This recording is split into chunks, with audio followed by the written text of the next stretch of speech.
Hello అండి. ఈరోజు కొంచెం పప్పు మామిడికాయ వేసి వంట చేస్తూ కొన్ని విషయాలు అయితే డిస్కస్ చేద్దాం.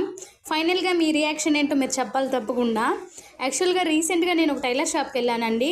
అంటే రెగ్యులర్గా వెళ్ళే షాపే. అక్కడ ఏం జరిగిందంటే మామూలుగా మా బాబుని తీసుకెళ్తాను.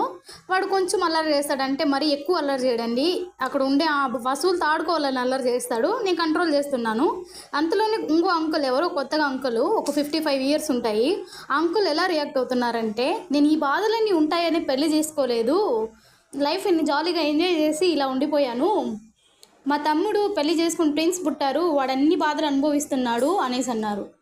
ఆ టైంకి నేను ఎలా రియాక్ట్ అవ్వాలో తెలియకుండా, అంకుల్ వంట చేసినప్పుడు అన్నీ వేస్తాము, ఉప్పు తక్కువ అయితే తక్కువే కదా అంకుల్, అలానే లైఫ్ కూడా అన్ని లైఫ్లో ఎంజాయ్ చేస్తాం, ఎవ్వరు ఎంజాయ్ చేయకుండా ఏమీ ఉండరు, ప్రతి ఒక్కరు ప్రతి విషయాన్ని ఎంజాయ్ చేస్తారు, పెళ్ళి కూడా ఒక లైఫ్ ఎక్స్పీరియన్స్ లాంటిదే, ఎంజాయ్ చేయడానికి మనం పాజిటివ్గా తీసుకుంటే పాజిటివ్గా ఉంటుంది, నెగిటివ్గా తీసుకుంటే నెగిటివ్గా ఉంటుంది, అది కూడా వే ఆఫ్ ఎంజాయ్లో ఒకటే అంకుల్, ఎందుకు నెగిటివ్ తీసుకుంటారు అన్నాను. అంతే అంకుల్ సైలెంట్ అయిపోయారు.